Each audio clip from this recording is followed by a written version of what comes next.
Siya si Ricky Naputi na taga Guam, isa sa mga tinaguriang world's fattest man dahil sa kanyang timbang na lagpas 400 kilo kahit ang simpleng pagtayo ay naging malaking hamon para sa kanya.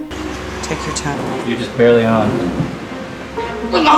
That's good. I can't even do nothing for myself. Every single day. Pero hindi lang si Ricky ang may ganitong laban. Tulad niya, isang fetish model din ang nakikipagsapalaran sa bigat ng sarili. Ang trabaho niya, gumawa ng mga video content habang kumakain at binabayaran siya ng mga viewer para dito. Sa bawat pag-ubos ng pagkain gaya ng cake na ito, kasabay din niyang nilulunok ang mga panganib ng sobrang pagkain.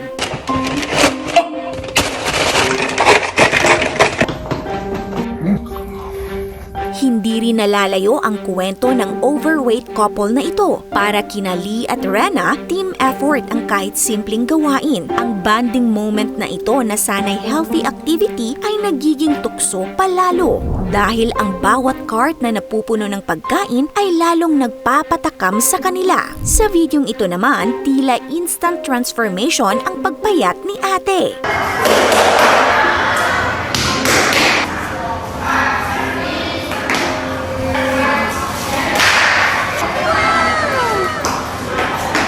Habang ang grupong ito ay ginawang content ang pagsayaw, todo flex sa kanilang big bodies. Ngunit alam nyo ba, may isang syudad na tinaguriang the fattest city in America. Ito ang McAllen na matatagpuan sa pinakatimog na bahagi ng Texas, USA. Isang lungsod sa Rio Grande Valley na kilala sa masiglang kulturang Latino. Isa ito sa mga pangunahing sentro ng kalakalan sa border ng US at Mexico. Ang populasyon ng McAllen ay nasa 149,000 ngayong taon. Sa kabila ng patuloy na paglago ng lungsod, isa sa mga pinakamalaking hamon na kinakaharap nito ay hindi pang-ekonomiya, kundi pangkalusugan. Ayon sa ranking ng Wallet Hub 100 Fattest Cities in America para sa 2025, ang McAllen ang nasa top spot at itinuturing na most obese city in America. Itinuturing na obese ang isang tao kapag ang body mass index nito o BMI ay nasa 30 pataas at severe obesity naman kapag nasa 40 pataas. Sa McAllen, tinatayang 45% o halos kalahati ng adults dito ay classified bilang obese, habang isa sa bawat 3 tao ay overweight. Kaya naman kabilang din ang kanilang lungsod sa top 10 na may mataas na kaso ng heart disease. Pero bakit nga ba mataas ang obesity rate sa McAllen? Isa sa mga pangunahing dahilan ay kawalan ng physical activities ng mga tao dito. Ayon sa report ng Wallet Hub, kabilang ang McAllen sa mga lungsod na may pinakamataas na bilang ng physically inactive adults. Sa katunayan, imbes na maglakad, may mga residenteng gumagamit pa ng scooter, isang uri ng scooter, sa paglilibot sa mall. Ang kakulangan sa physical activities o sedentary lifestyle ay nagre-resulta sa obesity at mga sakit gaya ng heart diseases at hypertension. Ang pangalawang dahilan ay ang pagkain. Ayon sa pag-aaral ng Texas A&M University, tinatayang kalahati ng Rio Grande Valley ay itinuturing na food desert o lugar kung saan limitado ang access ng mga residente sa masustansyang pagkain tulad ng sariwang prutas, gulay at karne. Pinalalala pa ang problemang ito ng daang-daang fast food restaurant sa rehiyon kung saan humigit kumulang 1,180 sa McAllen-Brownsville area noong 2016 na kung ikukumpara ay malayo sa dami ng mga grocery stores na nagbebenta ng mas masustansyang pagkain.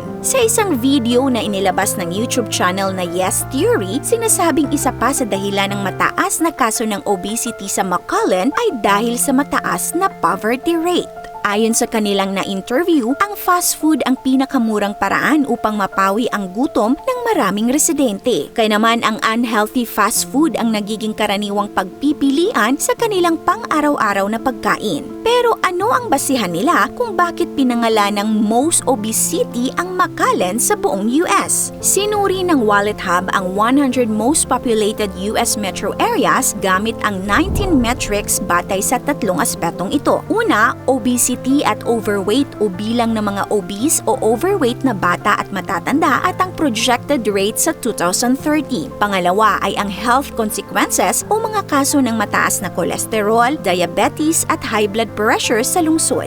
At pangatlo ay ang food and fitness, kabilang ang physical activities at access sa masustansyang pagkain, parks at recreational facilities. At napag-alaman nga nila na number 1 ang Macallan base sa kanilang research data na nakalap. Sa katunayan, ang US ay kabilang sa may pinaka-overweight na adult population sa buong mundo, kung saan nasa 74% ay overweight at halos 43% ay itinuturing na obese. Kung pagbabasehan naman ang ranking ng Global Obesity Observatory, ang US ay pang-19 lamang at ang nangunguna ang Samoa na may 75.92% adult obesity rate. Pangalawa ang Tonga na may 72.35% at pangatlo naman ang Nauru na may 71.06% adult obesity rate. Samantala sa Pilipinas, tinatayang 27 milyong Pilipino ang kasalukuyang overweight at obese ayon sa pinakahuling survey ng Food and Nutrition Research Institute ng Department of Science and Technology. Sa nakalipas na 2 dekada, halos dumoble ang bilang ng mga overweight at obese na adults mula 20.2%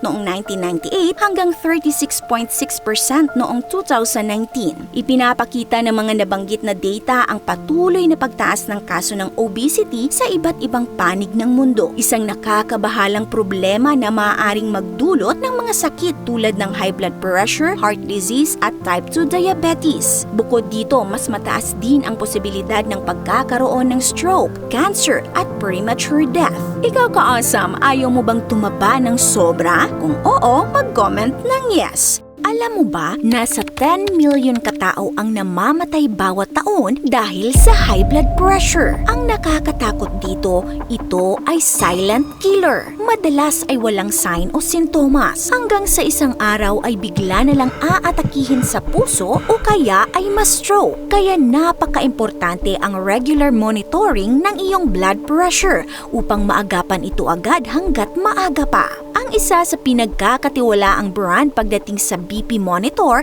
ay ang Omron. Accurate at reliable ang BP reading nito. Napakadali nitong gamitin at kayang-kaya itong gawin kahit mag-isa lang. At para masigurong original Omron, dito po kayo bumili sa legit na store. Ilalagay po namin ang link nito sa caption o sa description. This is Ate O from our Republic. Hanggang sa muli and stay awesome!